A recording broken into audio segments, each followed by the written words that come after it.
Halo teman-teman semua, selamat datang kembali di Satu Harian Menjadi Murid.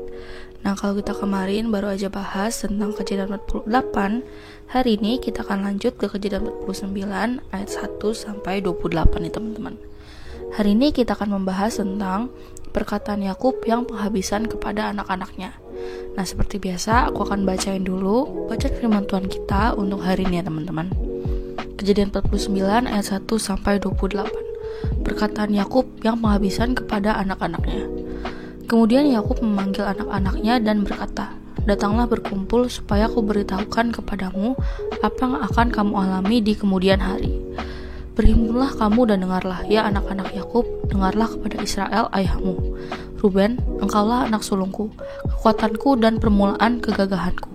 Engkaulah yang terutama dalam keluhuran, yang terutama dalam kesanggupan. Engkau yang membual sebagai air, tidak lagi engkau yang terutama, sebab engkau telah menaiki tempat tidur ayahmu. Waktu itu engkau telah melanggar kesuciannya, dia telah menaiki petiduranku." Simeon dan Lewi bersaudara, senjata mereka ialah alat kekerasan.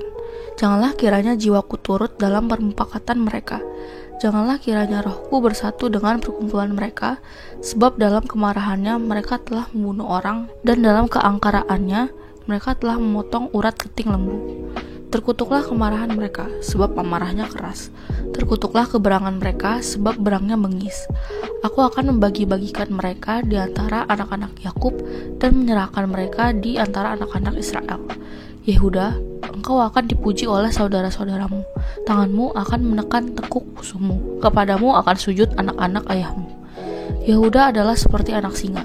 Setelah menerkam, engkau naik ke suatu tempat yang tinggi. Hai anakku, ia meniarap dan berbaring seperti singa jantan atau seperti singa betina. Siapakah yang berani membangunkannya? Tongkat kerajaan tidak akan beranjak dari Yehuda ataupun lambang pemerintahan dari antara kakinya. Sampai dia datang yang berhak atasnya, maka kepadanya akan takluk bangsa-bangsa. Ia akan menambatkan keledainya pada pohon anggur dan anak keledainya pada pohon anggur pilihan. Ia mencuci pakaiannya dengan anggur dan bajunya dengan darah buah anggur. Matanya akan merah karena anggur dan giginya akan putih karena susu. Sebulon akan diam di tepi pantai laut. Ia akan menjadi pangkalan kapal dan batasnya akan bersisi dengan Sidon. Isakar adalah seperti keledai yang kuat tulangnya, yang meniarap diapit bebannya. Ketika dilihatnya bahwa perhentian itu baik dan negeri itu permai, maka disendengkannyalah bahunya untuk memikul, lalu menjadi budak Rodi. Adapun Dan, ia akan mengadili bangsanya sebagai salah satu suku Israel. Semoga Dan menjadi seperti ular di jalan, seperti ular beludak di denai yang memagut tumit kuda sehingga penunggangnya jatuh ke belakang. Aku menanti-nantikan keselamatan yang daripadamu ya Tuhan. Gad, ia akan diserang oleh gerombolan, tetapi ia akan menyerang tumit mereka. Asyer, makanannya akan limpah mewah dan ia akan memberikan santapan raja-raja. Naftali adalah seperti rusa betina yang terlepas. Ia akan melahirkan anak-anak indah. Yusuf adalah seperti pohon buah-buahan yang muda, pohon buah-buahan yang muda pada mata air. Dahan-dahannya naik mengatasi tembok. Walaupun pemanah-pemanah telah mengusiknya, memanahnya dan menyerbunya, namun panahnya tetap kokoh dan lengan tangannya tinggal lihat oleh pertolongan yang maha kuat pelindung Yakub. Oleh sebab gembalanya gunung batu Israel, oleh ayahmu yang akan menolong engkau dan oleh Allah yang maha kuasa, yang akan memberkati engkau dengan berkat dari langit di atas, dengan berkat samudra raya yang letaknya di bawah, dengan berkat buah dada dan kandungan. Berkat ayahmu melebihi berkat gunung-gunung yang sejak dahulu, yakni yang paling sedap di bukit-bukit yang berabad-abad. Semuanya itu akan turun ke atas kepala Yusuf, ke atas batu kepala orang yang teristimewa di antara saudara-saudaranya. Benyamin adalah seperti serigala yang menerkam. Pada waktu pagi ia memakan mangsanya, dan pada waktu petang ia membagi-bagi rampasannya. Itulah semuanya suku Israel, 12 jumlahnya. Dan itulah yang dikatakan ayahnya kepada mereka ketika ia memberkati mereka. Tiap-tiap orang diberkatinya dengan berkat yang diuntukkan kepada mereka masing-masing. Ya demikian teman-teman, baca firman Tuhan kita untuk hari ini. Sekarang ayo kita langsung masuk ke selanjutnya ya. Oke guys, jadi di ayat 1, Yakub memanggil semua putranya. Ia meminta mereka untuk berkumpul untuk mendengarkan nubuatan untuk hidup mereka. Di ayat 2-4, dia ngomong, "Dengarlah hai anak-anak Yakub, dengarkan Israel ayahmu. Ruben, engkau adalah anak sulungku, kekuatanku, dan awal dari kekuatanku, keagungan martabat dan keagungan kekuasaan. Wah, kata-katanya bagus ya guys. Berkat yang diberikan Yakub ini berbentuk puisi atau himne religius gitu guys. Logikanya, si Ruben dapat hak prerogatif berkat sulung. Tapi hal itu gak bisa dinikmati Ruben karena sebagai anak sulung, ia berhak mendapat berkat kesulungan itu. Namun Yakub harus mengambil hak itu darinya, karena si Ruben ini meletup-letup kayak air mendidih. Ia ceroboh, menajiskan tempat tidur bapaknya. Ia telah menodai apa yang seharusnya dianggap suci. Lalu dari 5-7, Simon dan Lewi adalah saudara. Bukan cuma saudara sekandung, tapi juga dalam perbuatan. Contohnya, pas pembantaian yang dialami di Sikem, instrumen kekejaman ada di tempat tinggal mereka. Lewi kehilangan warisan terpisah, hanya menerima sejumlah kota yang terbesar di sana-sini di antara milik saudara-saudara mereka. Dan meskipun nantinya pas pemilihan peran pelayan, mereka terpilih menjadi imam itu, semua karena kutukan udah jadi berkat guys. Lalu dari 8-12, Yehuda dipuji oleh Yakub. Lea memuji Yehuda atas kelahirannya.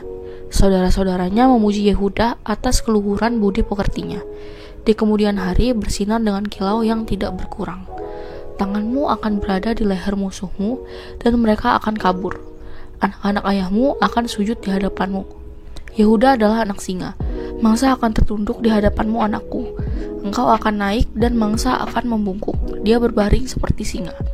Penggambaran sosok berani dan mencolok. Yehuda dibandingkan dengan seekor singa muda, matang dengan kekuatan, penuh keganasan. Berkeliaran di hutan untuk mencari mangsa, memperbaiki sarang gunungnya. Seperti seekor singa betina yang sangat galak dalam membela anak-anaknya dan yang tidak akan takut diserang oleh siapapun. Menggambarkan pahlawan yang kuat dan tak terkalahkan sama sekali. Kekuasaan dan kedaulatan tidak akan beranjak dari Yehuda. Selanjutnya, Yakub menggambarkan tanah Yehuda yang begitu subur. Lalu di 13, Sebulon akan tinggal di pelabuhan laut, kurang lebih dekat pantai gitu guys, di perairan, yaitu Laut Galilea dan Mediterania, tempat berlabuhnya kapal-kapal. Di 14-15, Isakar adalah keledai yang kuat yang berada di antara dua beban keledai tulang yang berbaring di antara kandang ternak yang menerima dan melindungi ternak pada malam hari. Dia dapat beristirahat dengan baik, negerinya menyenangkan. Isakar harus menunjukkan penghargaan yang tajam terhadap tanah atau bagian dari wilayah yang harus diberikan kepadanya. Mata pencahariannya adalah pertanian dan pengembalaan, dan ia akan membayar upeti kepada saudaranya untuk mengamankan perlindungan mereka. Lalu di 16-18, Dan akan menghakimi bangsanya sebagai salah satu suku Israel. Dengan permainan namanya, putra sulung Rahel dari Bilha digambarkan sebagai orang yang harus menduduki tempat penting dan menjalankan fungsi yang sangat bermanfaat di masa depan. Dan akan menjadi ular di jalan yang menggigit tubit kuda sehingga penunggangnya jatuh ke belakang. Di ayat 19, Gad, pasukan itu akan mengalahkannya, tapi dia akan menang pada akhirnya. Nantinya akan ada serangan suku nomaden yang akan melecehkan dan mengganggu orang Gad, tetapi mereka berhasil melawan dan menolaknya. Lalu di 20, Asher, rotinya akan menjadi gemuk.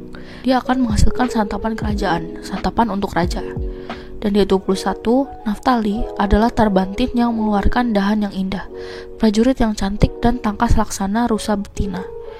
Lalu di 22-26, Yusuf adalah dahan yang berbuah dekat sumur, yang cabang-cabangnya melewati tembok, menggambarkan kesuburan dan kemakmuran yang nantinya akan diwakili oleh Efraim dan Manasye sebagai perwakilan ganda Yusuf.